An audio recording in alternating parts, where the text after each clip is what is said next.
Hello, everyone, and welcome to episode 1 of the Snapshot. We are your hosts. My name is Brendan Patrick, and I'm joined by none other than Marvel Snap phenom KMBest. The Snapshot is a Marvel Snap podcast focused on the competitive side of the game, and episode 1 is all about our top 5 new player tips.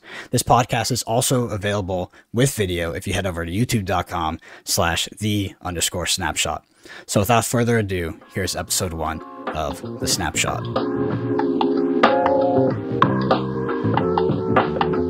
KM, how are you doing, sir? What has your week in Marvel Snap looked like? I know you're pretty deep into the Infinite grind now. Power Cosmic is almost done. We're going to be heading over to the, the Zabu season, as I was calling it, here on Monday, actually. But what's your grind look like? I think last time I saw you were about rank 180 Infinite. 90 now. I do want to circle back to something, though. You started out this podcast calling me a Marvel Snap phenom. In your Twitter, it says you are a flesh and blood phenom. What's up with the use of the word phenom? So, it's one of my favorite words, but unfortunately, that the title of phenom for me is not a title of endearment. I acquired that nickname after losing in incredible fashion to Magic Pro Tour champion David Rude on stream at a Flesh and Blood tournament, winning it for top 8. There was a meme of my face looking into the camera and my look of surprise when he blew me out. That was printed on some sleeves that people would play against me at big fab tournaments. So it's a bit of a joke for me. It's less complimentary and more like some sort of arcane curse that you've placed on my career. Hopefully you don't run into the sort of luck I've run into on stream whenever Marvel Snap does come out with their big tournaments. But yeah, I don't think you could acquire that bad luck. It's truly something cosmic. When they call me a phenom, they mean that I'm terrible. That's what they mean. Yeah. Okay. Anyway, let's actually talk about some Marvel Snap.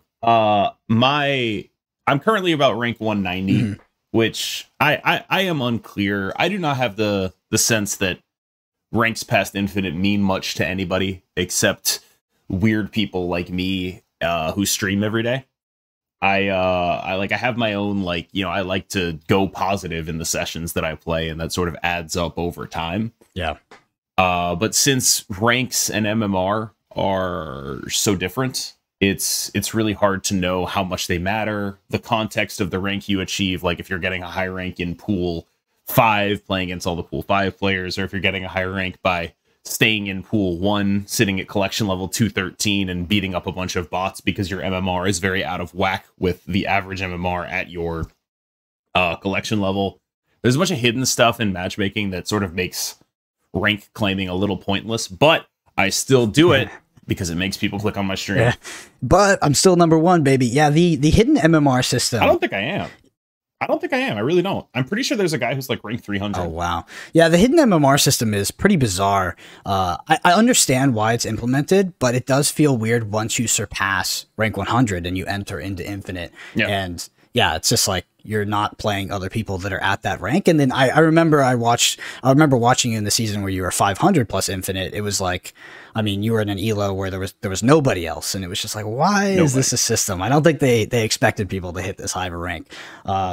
So yeah, for me, I hit Infinite probably a couple weeks ago. Been resting on those laurels, not pushing high Infinite or anything like that. Just playing fun decks. Going like a normal like a normal person, like a human being. Well, yeah, I've stopped yelling at my phone screen as I as I dropped plus minus 95 for about a week there. My Power Cosmic season was interesting because I started off and I hit rank 90 in about, like 5 or 10 hours or maybe less, like basically day 1. And then I proceeded to, for about 10 to 14 days, just go up and down in the 90s as Leader became more popular and Leech entered the game. And I was like, oh my God.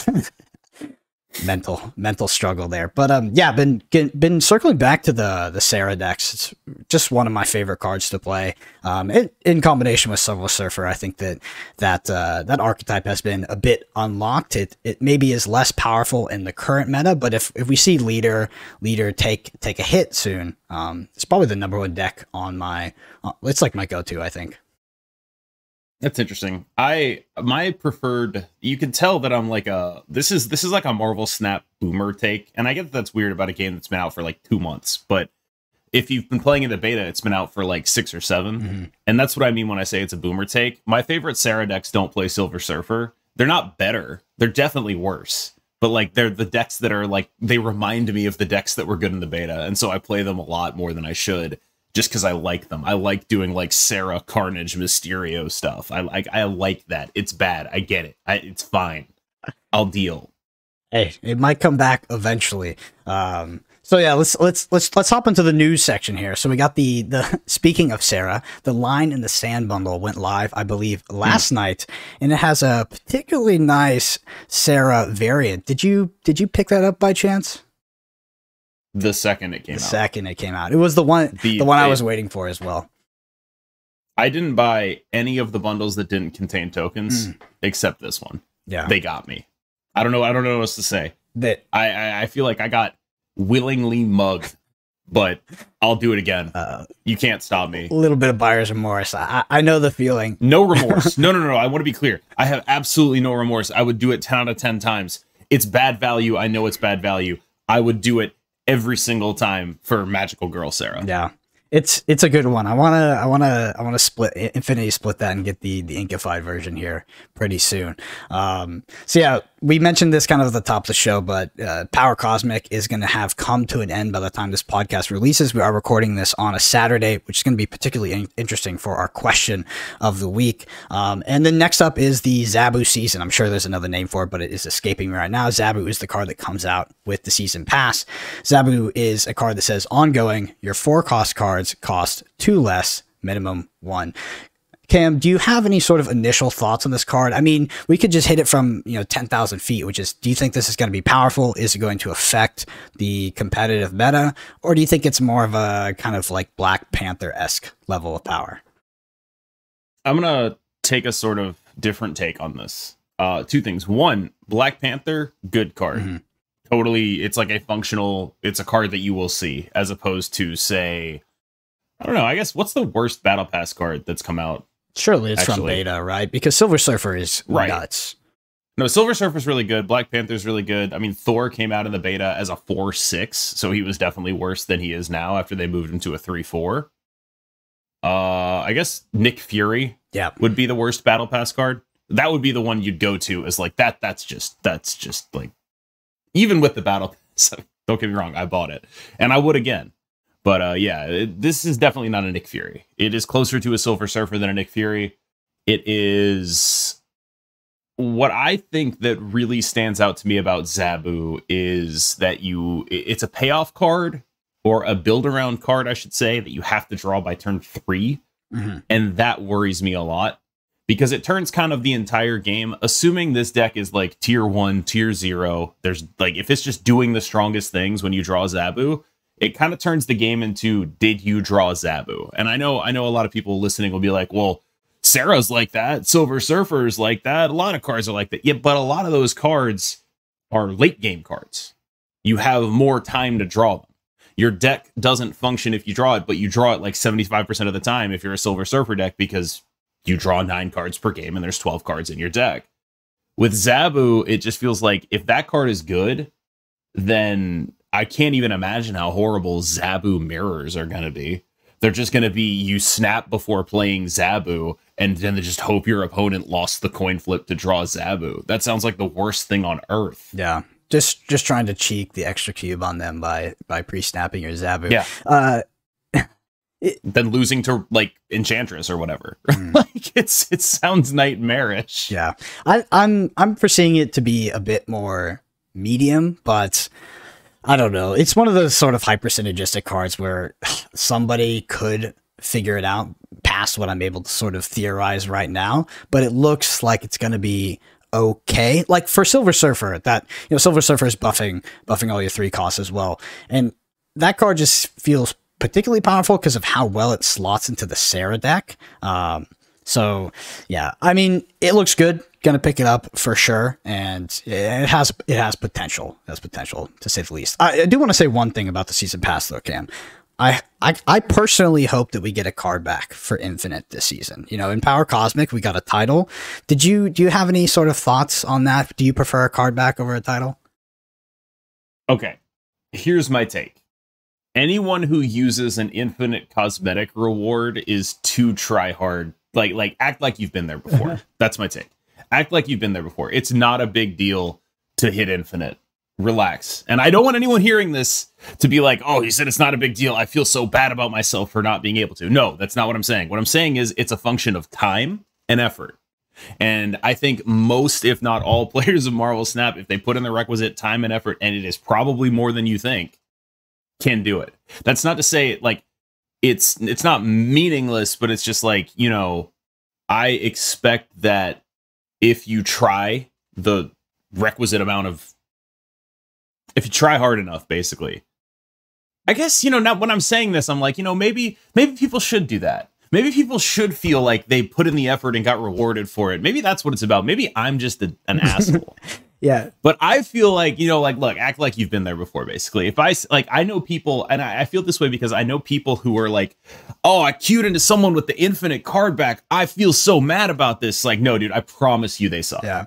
Like, I promise they are bad. I feel like this is a particular dig at the people using the Silver Surfer rank 80 profile photo. It was like the first time we got a higher-ish rank sort of profile picture. And I remember like day one of the season pass, so many people were rocking that just as like a flex. It's like, that's, in my opinion, that's a bit worse than a card back. Not that it's bad, but I mean, no, whatever it is. Like, whatever it is, it's just like in the beta, there were a lot of people like it was a Thor profile picture, and there were a lot of people using the Thor profile picture. It's like, yeah, we get it. It's okay, dude. Yeah. Like I don't know. I don't even like. I don't think there's anything wrong with being proud of your accomplishment, and it's honestly probably like plus EV because you'll queue into someone who's like rank 80, and they'll see the cosmetic, and they'll get mad, and then you'll win. Like, you'll probably get like some percentage points off of that. I don't think that's like the worst thing you can do, but just for me, my own personal opinion, no judgment implied,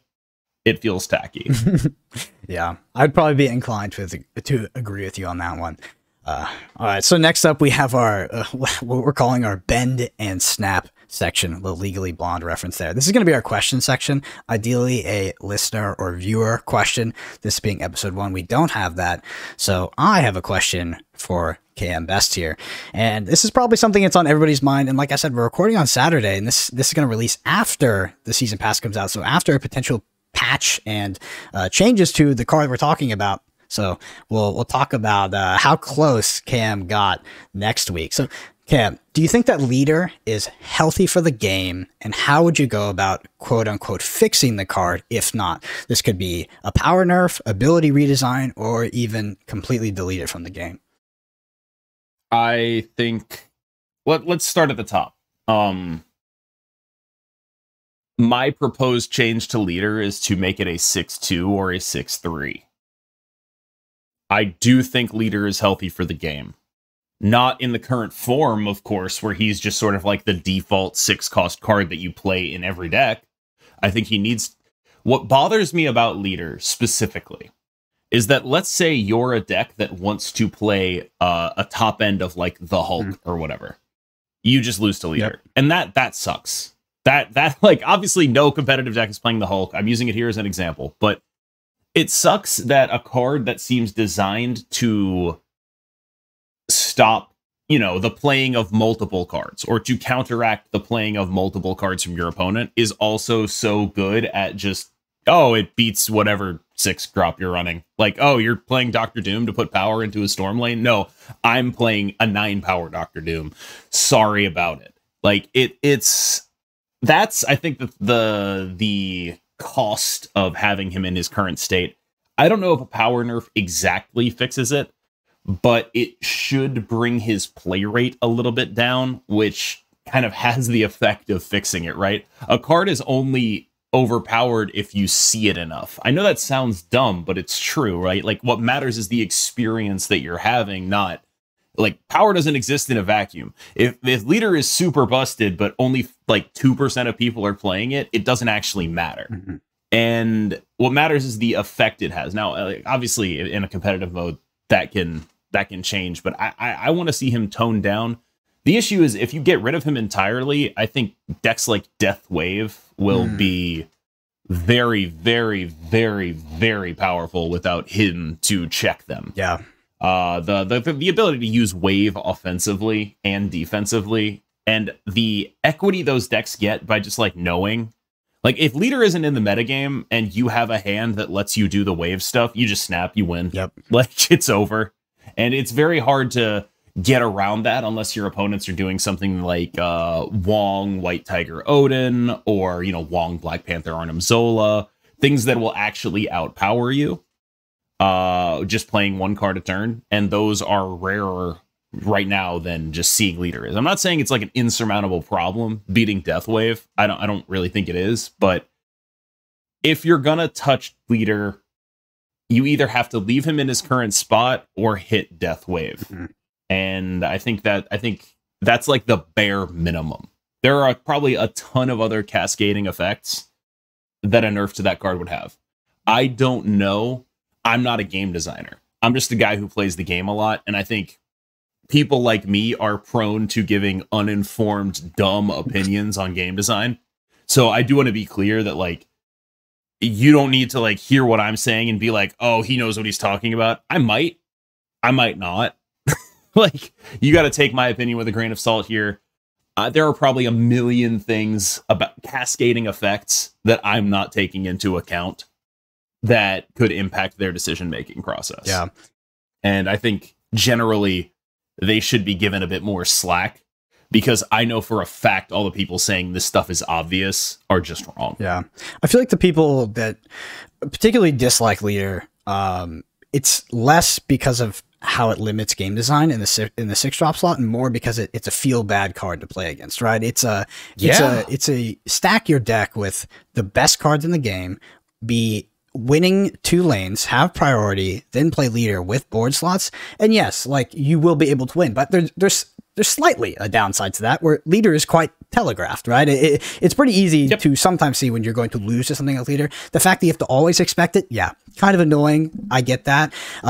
I do think that we talked about Hulk, right? You said Hulk, like leader would limit the sort of design and the ability to play a card like Hulk, but it also does that for something like Null, right? Because Null's effect and its power gain is symmetrical, which makes it really annoying, because you get this cool Series 5 card that comes out, and then boom, your opponent can copy the leader and get the same power. Like, if Null was one-sided, then maybe. But yeah, that's where leader sort of falls short for me, is how it limits 6-drop card design. I do think it is a somewhat fundamentally unfun-ish card to play against, but yeah, the power nerf could be possible. 6-3, would that be enough?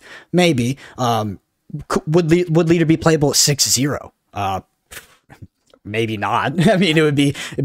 I mean, 6-0 is like a weird spot, because if he's unexpected, like, if I would play leader at 6-0 if my opponent did not expect me to play leader. I think he's actually kind of like, what makes him so powerful is he's kind of unbeatable if you don't think about him. Yeah. Like, if you're not specifically thinking, does this play lose to leader, you're going to lose to him whether he's a 6-0 or a 6-4. And I think that's the other thing people really hate about it. Like, there's this sort of triumvirate of 6 costs at the top of all the control decks. There's leader, there's Doom, and there's Magneto, and you can't play around all of them at the same time. It's actually just generally not possible, because if you are in a position where you can play around all of them, your opponent has left the game. Yeah. So you are sitting in there's this weird, like, guess what they're gonna play on 6 thing, and like, playing really hard around leader means you just lose to like 12 power in another lane or whatever off of Magneto. I don't think that's necessarily bad, but I get why people are so frustrated, because they're in this situation where, like, the best play is just to be like, well, I don't think he's playing leader, and then they're playing leader, and then you lose. Yeah. And I do agree that the number one thing that sucks about leader is how bad he feels. It's hard to extricate that from just how much he makes people lose. Yeah. Right? Because losing feels bad. So Like, is he strong and people hate it, or does he specifically have a way of making people feel bad? And I think he does specifically have a way of making people feel bad. All the cards that say whatever you're doing just doesn't matter, they're the sort of, to use a Magic the Gathering analogy, they're the counter spells of this game, where they just say, no, sorry. And there's a reason people hate blue in Magic the Gathering, and there's a reason people hate Leader and Cosmo, and all the things that just say, no, in this. Yeah. And, you know, like, you could just say that, you know, mad cause bad, but I think there is something to that. Yeah. And I think there's a weird area of game design where Leader actually incentivizes players to not play their cards, which is probably not what they were going for, right? Where if you expect your opponent to play Leader and you have something like a Sunspot on board and it's going to win you the game, it can be possible that the correct decision is actually to pass your turn, buff Sunspot, they play Leader, lose the game. And that's just a weird area to operate in, I think, from like a card design perspective, where like we want to incentivize our players to actually not play, right? They get punished for playing their sort of turn 6 across the board almost. Right. And I think the other thing that's sort of fundamental about Leader is, since the game is a betting game and stakes automatically double on the last turn of the game, you are incentivized on a sort of fundamental deck building play level to keep your opponent in until turn 6 and then reveal your power. That's the basic way the game plays. And Leader is a tech card against doing that. Yep. And I think that's why he is so hated. Because every deck, it's built in this baseline way. Every deck has something with it they want to hold in reserve and then explode to be surprising and win those extra cubes. And Leader is just like, that's mine now.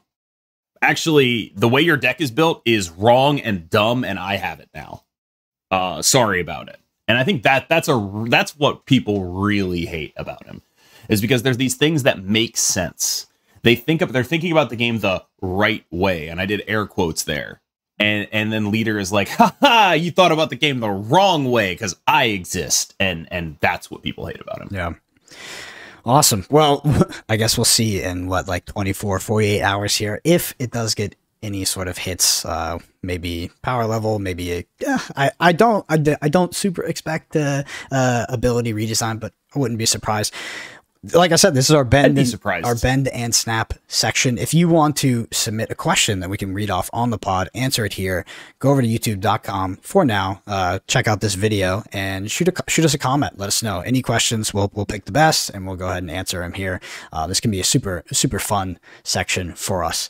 All right, on to our main topic of the pod, our top 5 new player level ups, starting out with number 1 here. I know this is sort of a big one for you, KM, probably the most encompassing one. And actually, if you're going to take away just one thing from this entire list, this should be it.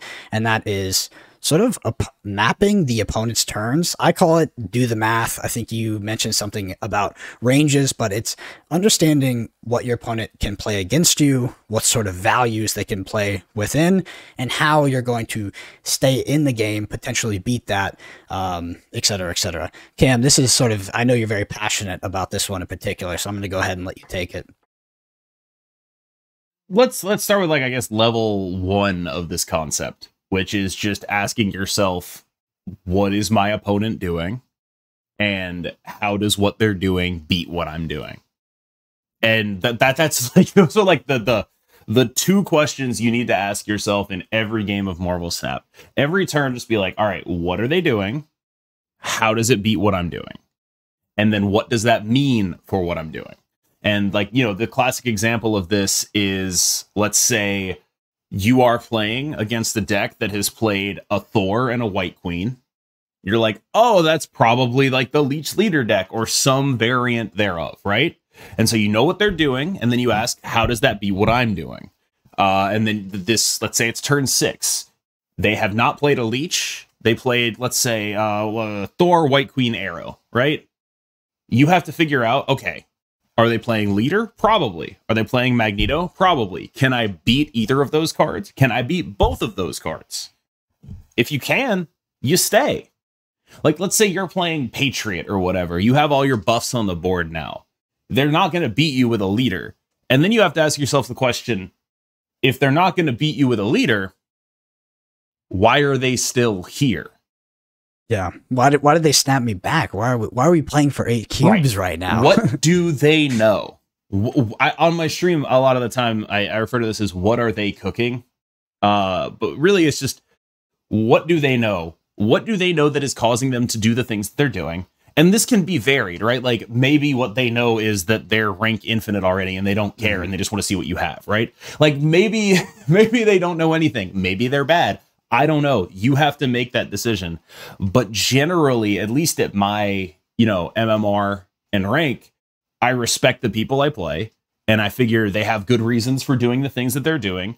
I don't actually know if this advice is widely applicable, but generally I respect that people are doing the things they're doing for a reason. And I think that they are generally understanding the game at a pretty decent level. And so if I'm in a game and they're in a game and I'm pretty sure I'm going to win and they are still in the game, I need to ask, what do they know? And why are they here? And if I snap, will they leave? If I snap, will they stay? That questions like that really, really matter. And this is, I consider it like level 1 stuff. What are they doing? How do I lose to it? Can I do anything to beat the thing I expect? Mm-hmm. Yeah, I encountered this. You can encounter this a lot if you play like Wong decks in particular. So if you play Wong on turn 4, your opponent doesn't do anything on turn 5 to counter it. The lane is relatively open, and then they decide to stay in the game in turn 6. It's like, why would they do that, right? Because they likely lose to most things that come down to Wong, assuming the board is relatively equal at this point. And, if you're playing something like Sarah, Surfer, Wong, then on turn 6, the main thing you're going to expect is like, wow, they sandbag the Cosmo for turn 6, right? They have priority. You have Wong. It's like you almost should never stay in that game because they've sandbagged the tech card to sort of beat you out on turn 6, or just trying to drag you into that scenario. Because they could maybe, if the resources were efficient, play the Cosmo on turn 5. But if they play it on turn 6, they're more likely to kind of drag you into that, make you over to commit to cubes, and that's really all you can expect. Because you're like, okay, I'm playing this sort of silly card in the form of Wong, and if I Silver Surfer it, I beat almost anything in the entire game. So why are they here? And yeah, it's usually because something like a tech card like Cosmo. Well, the other thing about Wong is he is a card that it is extremely easy to estimate the range of. Like you just have to do a little bit of math, right? Like if you're playing a Wong after playing like Captain America or whatever, I know what's going on. And then you would just have to and then it's just a question of the range, right? Okay, so that brood that you played is going to go to what? Like the brood it goes from 6 and then it gets like +3 on each of the broods and then +3 more on each of the broods. Like I know what's going on here, right? It's extremely easy for someone who's familiar with the game to be like, okay, well, they'll have, you had a total of 18 plus, yes, you'll have 24 power in the brood lane. You'll have like 5 power in the Wong lane. Like it's easy for me to know that and then just be like, oh, can I beat that or not? Like, and that's sort of kind of where I'm getting at. It doesn't have to be Cosmo. It just has to be something you can estimate the range of. Like if you play Wong in a Black Panther, I'm gonna armor that lane. Like I'm gonna do that. Yeah. Like, or if you play Wong in a Black Panther, I'm gonna be like, okay. Sometimes I've been like, okay, can I beat it if the Zola hits the Panther before the Wong? I've done that before, where it's like, all right, that's a 50-50, but if I can beat, say, 32 power in one lane, I know I'm gonna beat the lane that the Panther and the Wong are in currently if they Zola it. So it's like, okay, if I can get above 32 power in the other lane, I can stay and try for that 50-50 on that. Yeah. Like there's a lot of things where it's like, it's not just, oh, you'll lose to a tech card, right? It's also, if your range is obvious, then your opponents know if they can stay or not. Yeah. And that's important. Yeah, if you're playing one of those linear decks that sort of have that very predictable curve out of like 4, 5, 6, then I think that if you're staying in a game where you have something like the Zola onto your Red Skull, or like this, Zola onto any big thing that you're obviously going to be doing that on to try to win 2 lanes, and your opponent stays in, they have something, right? They have the Shang-Chi on one of the other lanes because you have priority and you're flipping first, et cetera, et cetera. I think that a lot of this skill does come with practice and repetition, but it's just like general meta knowledge and understanding, but I think it's like you have to be focused on it, right? You have to be going through these thought exercises on the regular, and you'll find that this will come naturally. And this is the skill that's fundamental to anybody getting better at Marvel Snap. It's like the one thing, the one almost quantitative thing that you get better at more and more that makes you just a better player. You lose less cubes, you gain more cubes, and so you're able to understand and predict what your opponent is trying to do, and when they're trying to drag you in to a game where they're getting more cubes out of you, when you should leave, when you should retreat, etc. Because a lot of it is just patterns, and most games of Marvel Snap are relatively predictable, I'd say. Yeah. What are they doing, and why are they doing it? There's usually a good reason. Sometimes they're inting, but most of the time there's like a good reason. Yeah, sometimes they're just like, oh my god, I'm not doing the math here. I do that a lot, actually. Like people respect me a little more than they should, I think. There's a lot of times where I'm just like, I'm pretty sure. I'm not counting. I'm pretty sure about this. I do that all the time. Yeah. Especially when especially when someone's doing some wrong stuff. I'm like, I probably have more than them. They're saying, yeah. I'm pretty sure. Let's find out. I'll let them do the math, or in other card games, math is for not for me. Blockers. Yeah, in other card games. Yeah, math is for not me. It's not for me. All right. So number 2 on our top 5 level ups is when to snap and when not to. This topic is pretty hard to hit from a high level because it's very nuanced. It's almost always contextual, but there are some basic things that we can mention here. And I would say for me, it's kind of a new player trap. I think it's funny because the deeper you go into it, you're like, maybe is it actually correct? But that's snapping on the final turn when you're too far ahead, when you're obviously going to win the game, or you're just particularly far ahead. A lot of times when you snap on that final turn, you actually incentivize your opponent to leave the game. You signal them that like, hey, I'm very confident here. They leave the game. You only get 1 cube. It's you can lose a lot of cubes doing that. I feel like at the higher ranks. I do want to offer one, I guess, modification to what you said, which is it's not don't ever snap on the last turn of the game. It's don't snap when you're going to win and you think it'll make them leave. And so, like, I think this is an important clarification to offer because, like, earlier in the game, there might be people bad enough to lose to that. Like, and also, if you're playing against a robot, feel free. Do it whenever. Do whatever you want. Do whatever you want. But like, it's a question of leveled thinking, right? The reason you don't snap there is because it would make your opponent leave. If you don't think it would make your opponent leave, feel free to snap. If you think you have something they're not expecting, feel free to snap.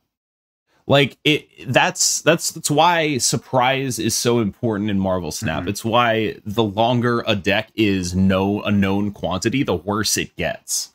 Because the more people are able to be like, oh, that's what he's doing. I get it. I can leave now. Right? Like if someone plays Wong Winda Black Panther the first day it comes out, maybe you're thinking, oh, I don't know what that is. That's weird. But like 15 days into the season, you're like, oh, here comes the Arnim Zola. Like it's a very straightforward thing, right? And that knowledge, I think, sort of trickles down from the top ranks over time, where the people that get it very quickly, that are like the people who the first time they see Wong Panther are like, oh, Arnim Zola. Those people are going to be in the higher ranks already, right? And then like, let's say, 15 days in, someone who is at like rank 60 already knows that too, because metagame knowledge sort of percolates throughout the entire player base over time. Like someone may have been like surprised by seeing it the first time, but is not surprised by seeing it the 10th or the 50th. And this is, I mean, it's good. That's why card games are good. That's why rotating metagames are good. It's important. This is how things change. It's why power doesn't exist in a vacuum. Power exists in context. There are plenty of things that are incredibly strong, but are bad because they're expected. Mm-hmm. The Wong decks are a great example of that. And so when you talk about snapping, it's the same skill. It's the same skill. What do they know? What do I know? What are they doing? Yeah, it's such an interesting concept in Marvel Snap where you're almost how cubes and snapping works, it's like you're very incentivized to have decks that explode onto the board on turn 6 rather than kind of show their hand on turns 4 or turns 5 or something like that, which has probably led to Leader being so good where it is right now. I do want to ask you though, KM, and this is a spicy topic I know for myself, but how much conviction do you need to stay in an 8-cuber? I think that a lot of players on their climb up will find that they can maybe stay at around a 60%, maybe 65% win rate just overall, but where they tend to stall out is, you know, for every 6 out of 10 games they're winning, one of those they've lost an 8-cuber or a 4-cuber or something like that. How much conviction do you need to stay in an 8-cuber? I'd really ask, how did you get into the 8-cuber in the first place? Like, what happened to cause that to happen? I very rarely retreat on 4, but I very rarely see my games go to 8. You know what I mean? Yeah. Like, it takes, to get in an 8-cuber, one of you has to have made a mistake. Yep. Whether that's a hasty snap early because you thought your hand was good, or a Scarlet Witch rolled a location that broke whatever your plan was or whatever. Like, staying in an 8-cuber, honestly, I think should be obvious. Where if you think you're in this, I'd wager the extra 4 cubes on it. Yeah. Like, if you think you're not in this, you leave when they snap. Like, if you think you're going to lose, you're out of here when they snap. You have to ask yourself, when they snap, if let's say you've snapped and they're snapping back, what makes them do that? Yeah. Why are they doing that? What is the card they're going to play that beats me? And sometimes this happens to me and I'm like, I don't really know what the card is. I'm sure they have a good reason, but I have no idea what it is and I want to find out. Been there. But yep. Like, that's probably not correct. Here's my heuristic right now, and this will change over time. When someone snaps you, trust them. That's my heuristic. When someone snaps you, they know what they're doing. Like, they're not stupid.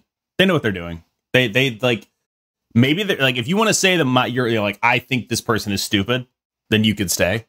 But generally, if someone snaps you, they got a pretty good idea that they're doing the thing their deck does, and you have to figure out if you can beat it right then. Yep.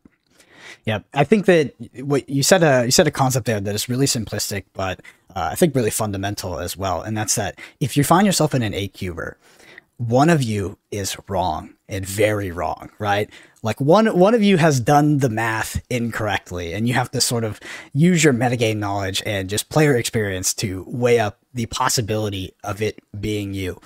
Because both players sitting at a turn 6 8-cube should have a lot of conviction in their own play, but somebody's made a mistake somewhere. Yep. Yeah. One of you, in order to win 8 cubes, someone's got to be wrong. Really wrong. Yeah.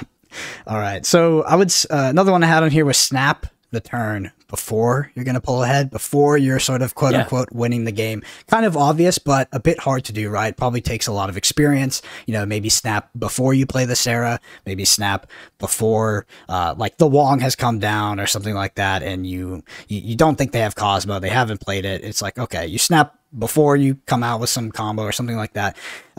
It's just, if you do the most powerful thing your deck can do and you snap after you do it, you'll be seeing a lot of opponents retreat, right? So recognizing when your deck is going to do the most powerful thing it can before the turn it does it is when you should be snapping. I think this is probably the weakest part of my game, is snap timing and offensively snapping. Mm-hmm. I am really good at convincing people to stay in games.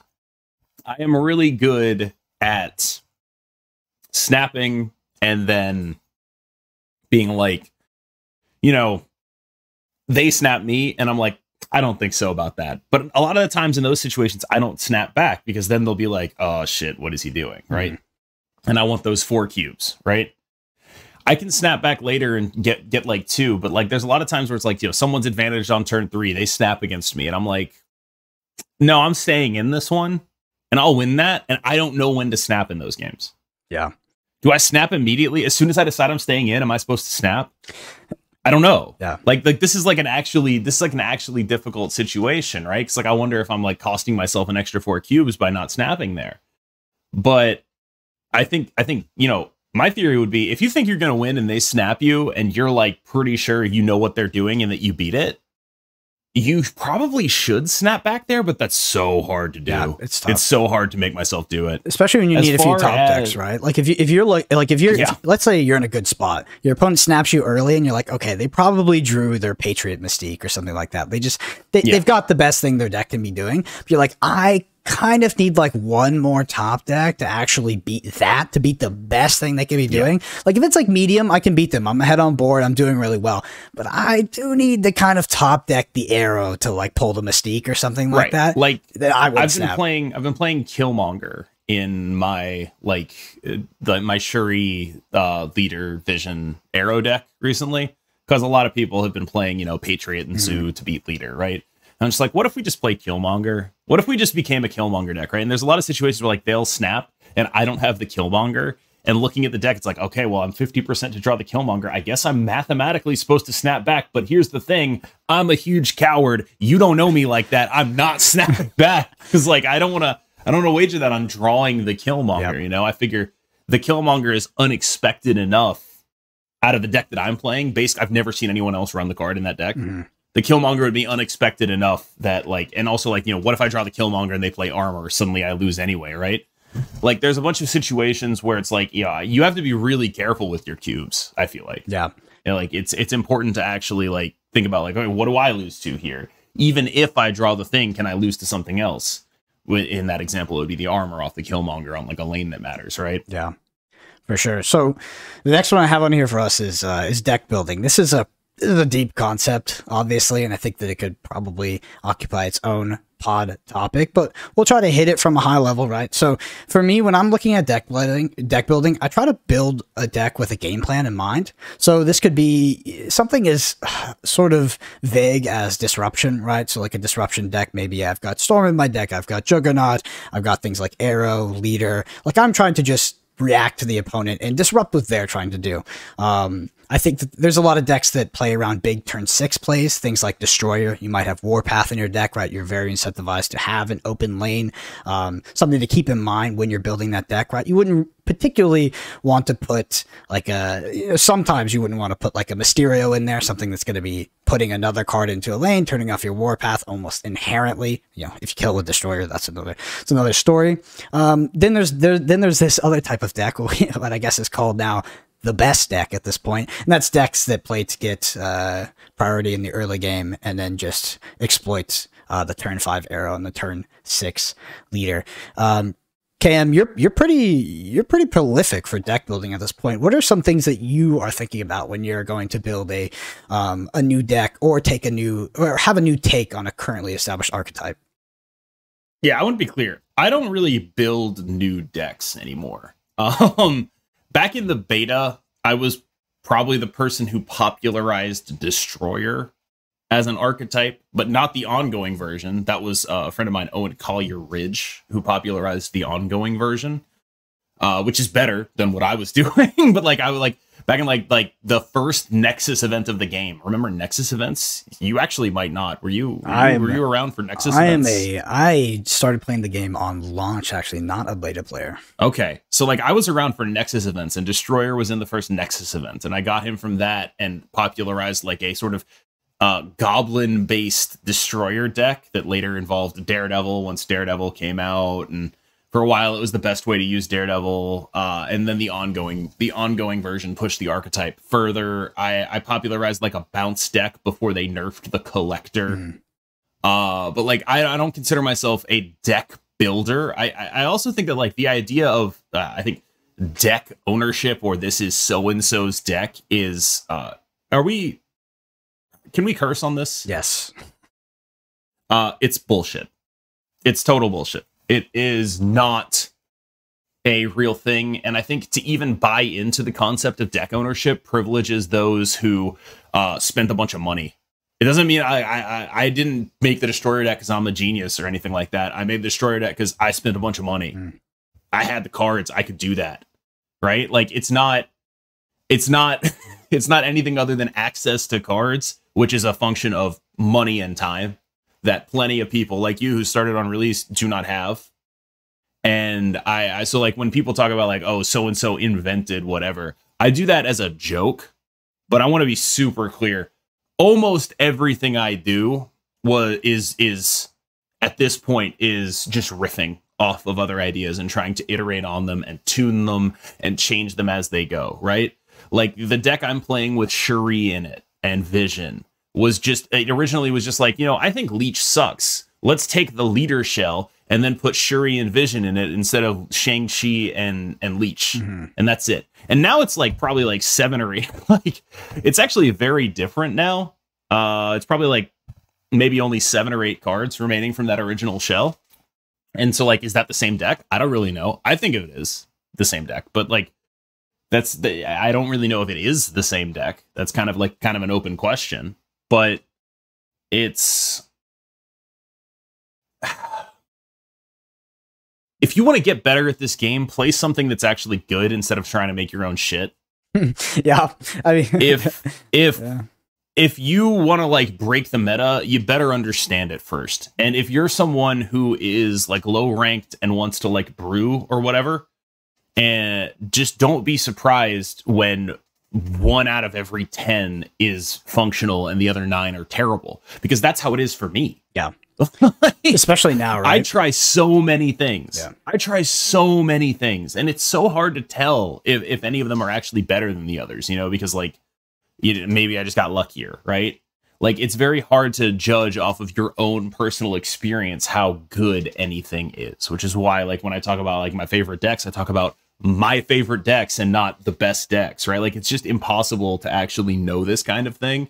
There's no actual sample size a human being, or there's no actual sample size you could reach in your own play that is sufficient in my mind to make anything other than opinion. And that's not to say opinion is worthless. I think there are people, if they told me I think this deck is awesome, I would 100% listen, and I would 100% play that, and I would 100% trust them on that. Yeah. Opinion matters, but it's not the same thing as fact. I think you... And so...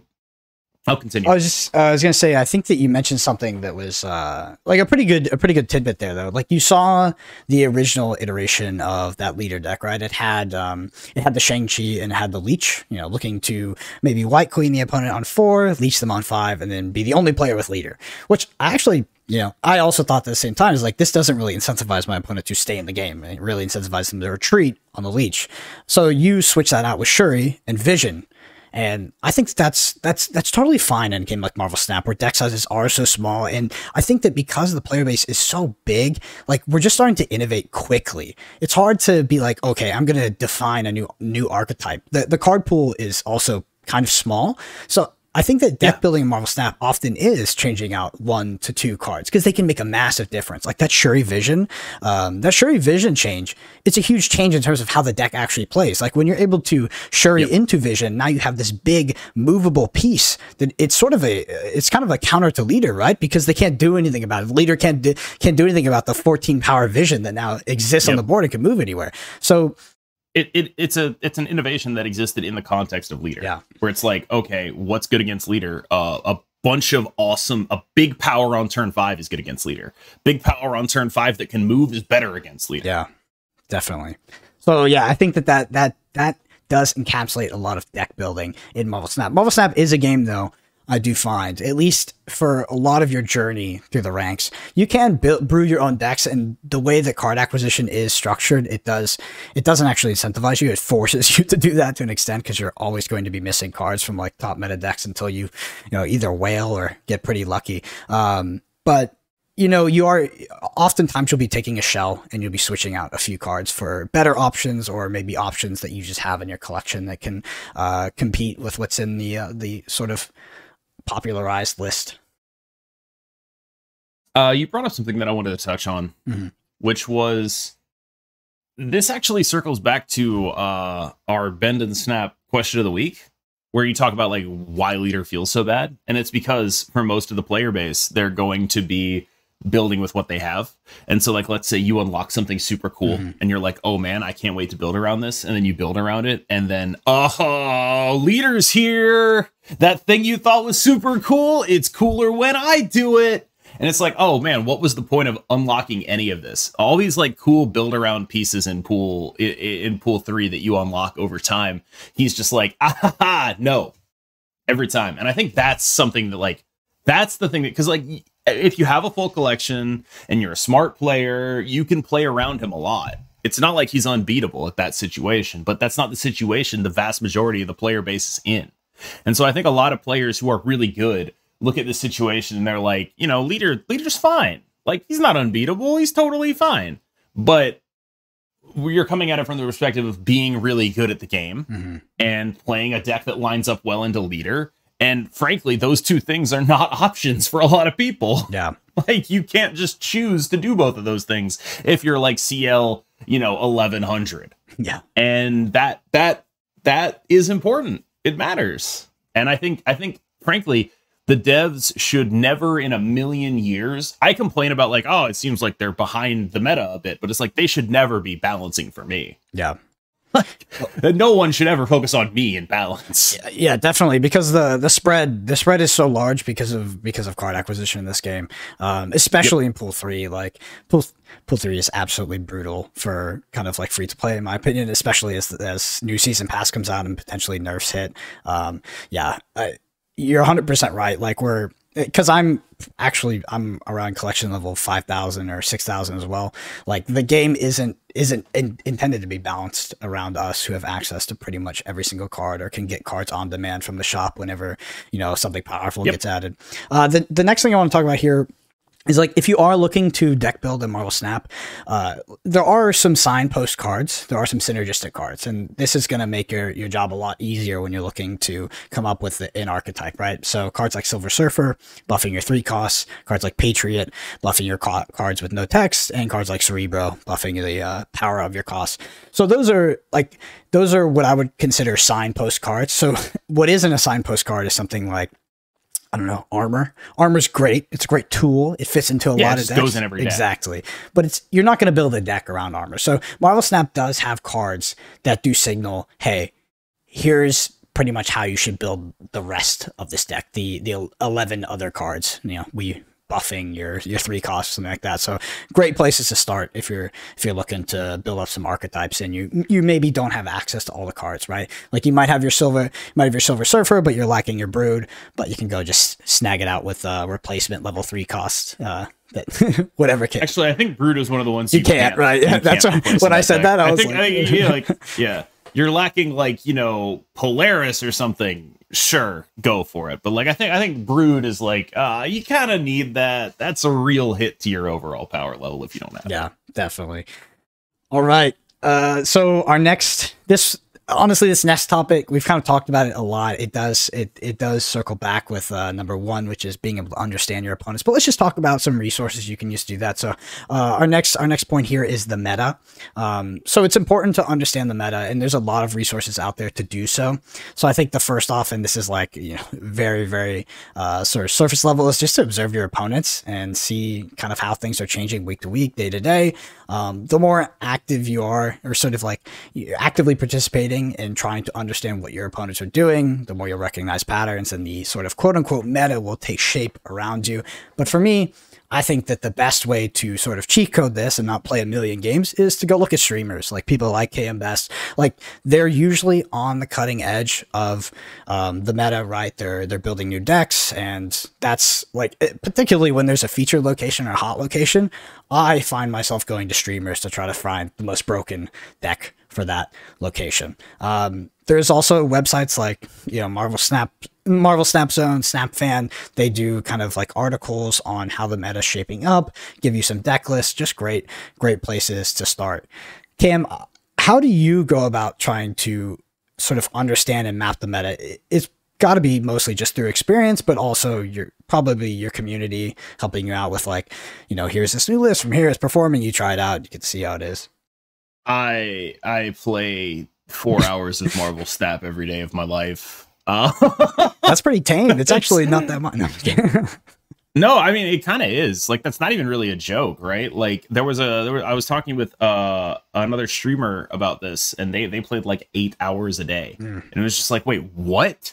Like, I feel like am actually relatively tame for a capital G gamer in that I mostly don't play off stream. I mostly just play when I'm streaming as opposed to playing off stream. And that's like, that's not, I guess I'm relatively tame in that sense. And I only play like, I play the time I play on stream, which is like 4 hours a day. It's, I guess I'm tame in that sense. Yeah. I've said that like 3 times. Yeah. So in terms of the meta, it's less, for example, we'll go back to the Killmonger, the Killmonger in the Shuri Vision deck, right? One of the things that happened a lot is, there's a bunch of Patriot runs some 1-drops. It's not going to always win the game. Maybe it'd be better as Enchantress. It's also good against Zoo. I might try Enchantress later. Most of what I do is just being like, hey, does this work? Does this feel good? Does this make sense? Does it fit in my curve? With Killmonger, my big worry was like, okay, that's a card that really wants to be played late, and my turns 5 and 6 are often spoken for. So what I ended up doing was cutting Magneto for it to make my turn 6 a little less spoken for. I don't know if that's right. It's just something I'm trying. And I think that's like, you have to try. I mean, I guess you don't have to try. You can just play like something is really good. But if you want to sort of stick on that cutting edge, you just have to try stuff. And you have to be willing to fail. Because like I would say probably 9 out of 10 things that I try end up being just worse than the stock version. But sometimes what I try ends up being good. Yeah. And you'll see the meta evolve as well, right? So you talk about Patriot now, but before that, there was a lot of Death Wave going around, especially when She-Hulk came out. The leader deck was developed, and it just kind of hoses that deck.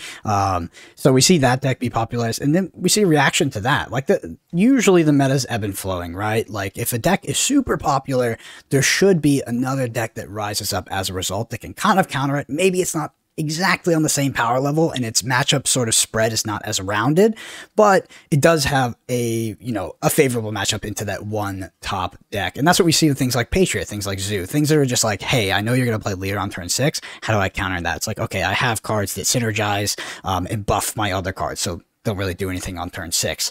And you'll observe that as you play the game. You're like, okay, I'm seeing a lot of leader decks now. Then maybe you swap over to that deck, maybe you don't. Be like, why am I seeing so much Patriot? Patriot sucks against my Sarah Killmonger deck. Well, it's like because 90% of the other players are playing the leader deck. So it's like that's kind of seeing the meta. The last one I have on here, KM, is using your tokens wisely for card acquisition. So the token shop is a bit of a recent addition to the game for Pool 3, Pool 4, and Pool 5. I would give people the advice of trying to hit the big cards and the archetype defining cards first.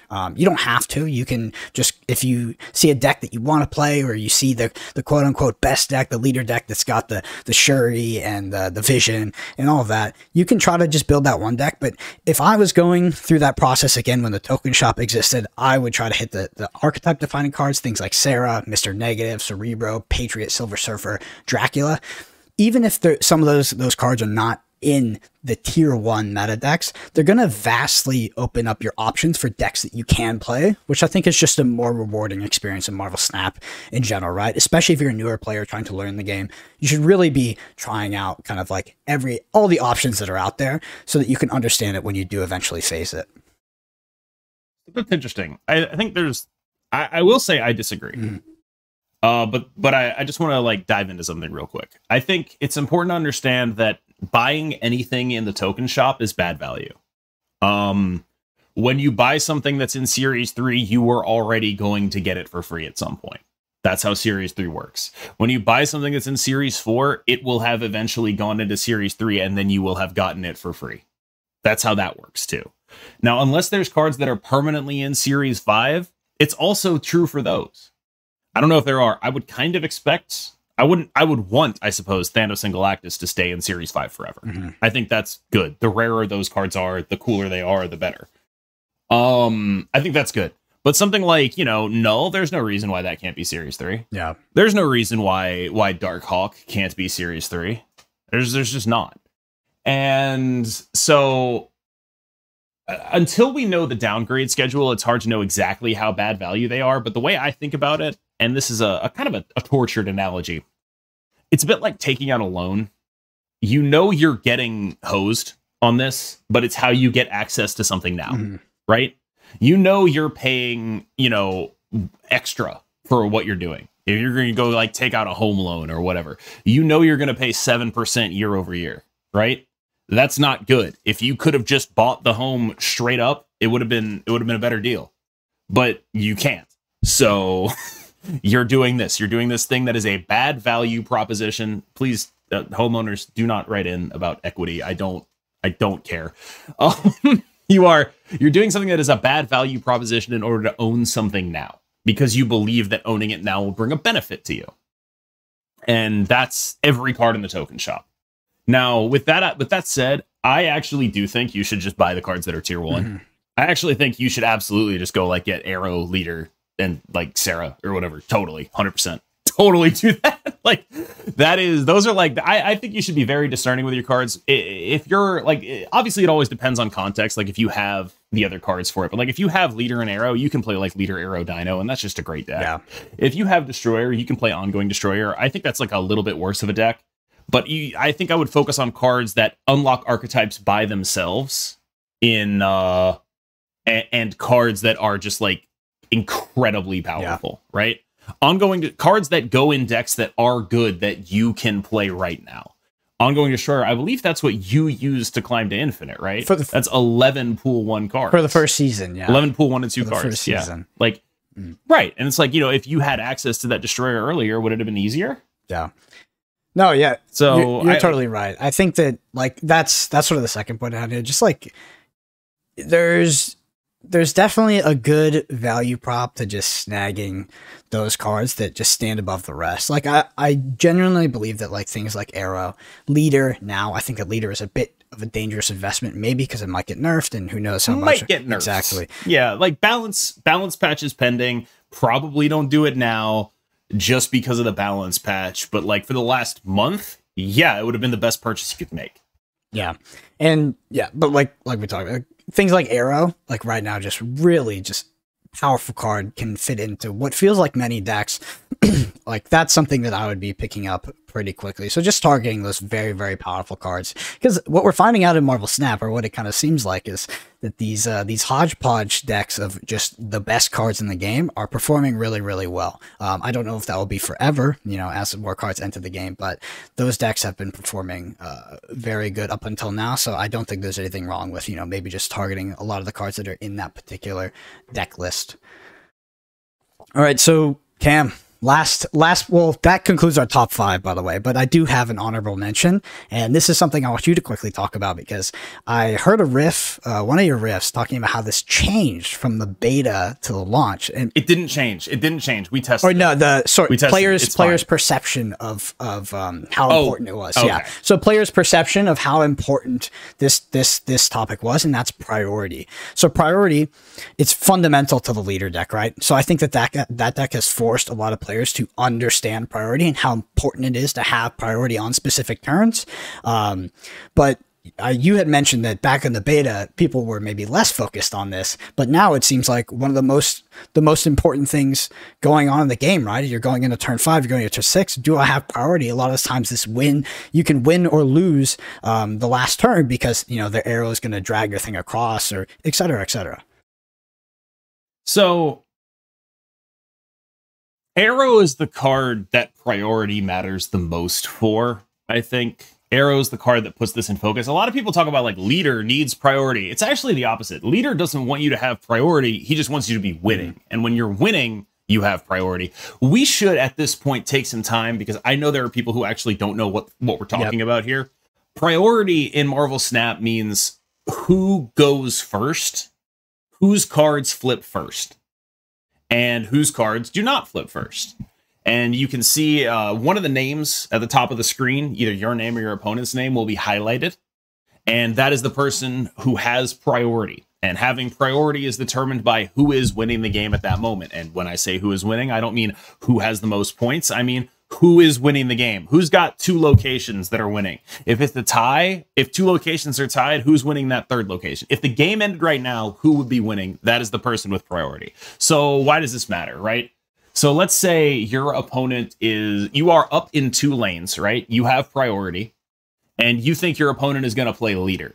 Well, you can beat that leader by arrowing it into the lane that does not have, that you're already losing. Because then they'll just copy your arrow. Oh, who cares, right? You did it. It's great. You beat the leader. You're up in 2 lanes, right? You would also be able to do that if you didn't have priority. But if you didn't have priority, you would be losing to the leader because it puts more power on the board, right? So when we talk about priority, priority isn't just your cards flip first. It's you are winning the game, right? People talk about these decks like they're priority matters. They're not priority matters. They just have a bunch of cards that when you play them and you're winning, it means you win. Mm-hmm. Like it's less about having priority. The cases where priority matters, let's say you're leader against a Silver Surfer deck, right? If you do not have priority and you play your leader, you'll get their buffed Surfer cards and then the Surfer will go off again. Yep. That's a big deal, right? Like, you want to play to not have priority in that. The classic example of prio gameplay is you are playing Zoo and your opponent has Killmonger. You do not want to have priority. You want to be losing the game going into turn 6. You want to be playing like Khazar on 4, Blue Marvel on 5, and like 5 1-drops on the last turn of the game. You do not want priority because if you have priority, your 1-drops will flip and then their Killmonger will flip and kill all the 1-drops. If you don't have priority, oh, well, your Killmonger didn't actually kill all my 1-drops because they were all phased down. And so, like people talk about, I think it's a misidentification to talk about like the leader decks and the arrow decks as priority decks. They're not priority decks per se. Just, you know, they're decks where if you're winning, you'll keep winning. Yeah. Right. Like if you are up in 2 lanes and you play these cards, you have to do some very specific things to make it so you don't win after that happens. Yeah. Right. And that's what we're talking about. Like, that's why like Shuri Vision is good in there. Cause it's like, well, I'm going to be up in a lane. I get to pick what lane that is. And if I'm up in another lane, I'm going to play leader and I'm going to win the game. Right. They're not decks that necessarily need priority per se. Like arrow on arrow battles need priority. Mm-hmm. Like, let's say you're playing like an arrow deck against Death Wave. They play Wave. You're up in 2 lanes. If their arrow was able to flip first, it would pull your arrow into a lane such that they would be able to choose the lane the cards went in. So like they would be able to swing a lane and you wouldn't. But if your arrow flips first, it would pull all of their stuff into the lane you want their stuff to be in. It's a lot of like small ball interactions like that add up over the course of the game. But I do think it's less priority matters and more, you know, when you play arrow and leader and you're winning, you're probably going to keep winning. Yeah. And like you mentioned, that's what's interesting. I think that priority adds a lot of depth to Marvel Snap because there's not just one rule, right? It's not you want to always have priority. It can be often correct to not have priority, and you want to put yourself in positions to not do that with decks like Zoo or tech cards like Cosmo or sorry, not Cosmo, but tech cards like Killmonger. It is important to not have. Well, Cosmo is a great example actually, right? Like if they have like, if you want to turn 6 like Cosmo their Odin, mm-hmm. Well, you better have priority because if you don't, it doesn't work. If you want to turn 6 armor their Zola lane, you better have priority because if you don't, it doesn't work. And so like this is like a really like the old classic example of priority mattering was like you'd play the Hood on turn 1 and your opponent would immediately armor it because the Hood has -2 power. You just give your opponent priority. Just boom, armor. You play Bucky, it probably gets armored or Cosmoed or whatever because whatever your opponent did on turn 2 is probably bigger than 1 power. And like that's the kind of interplay where priority really matters is stuff like that, I think. Absolutely. Where like you know, the Shang-Chi hiding your power for later, right? Let's say they Galactus you, right? You want to make sure that they have priority so you can't get Shang-Chi when you play like your gigantic Null or whatever, you know? Things like that. There are a bunch of small situations where it matters, but when it matters, it's really important. It's really important for people to understand. Yep, for sure. All right, so that concludes sort of our top 5 new player level ups. I'll go through them real quick. Number 1 was doing the math or sort of mapping out your opponent's turns. Number 2 was when to snap and when not to. Number 3, deck building, sort of basics on that. Number 4, meta. This is going to be your general knowledge. And pretty much applies into everything, but we talked about a few good resources in order to get that and how we stay up to date with the meta. Number 5 was using your tokens wisely in terms of card acquisition, and then our honorable mention, of course. Definitely not widely. Do not use your tokens widely. Do not just buy stuff. Literally the opposite, actually.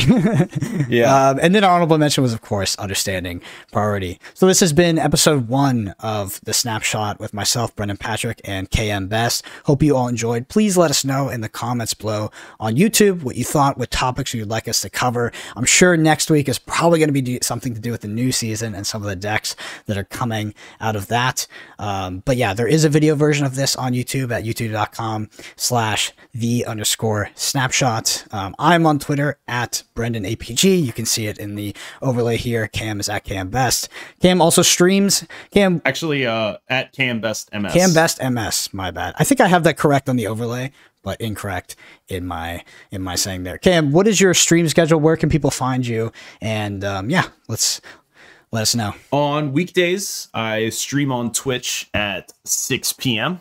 You will find me in the Marvel Snap category.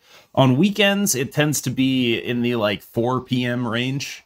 This is all Eastern time, of course. And that is mostly because I know there are people who watch my stream from overseas for whom like a 4 p.m. KM stream is like 10 their time.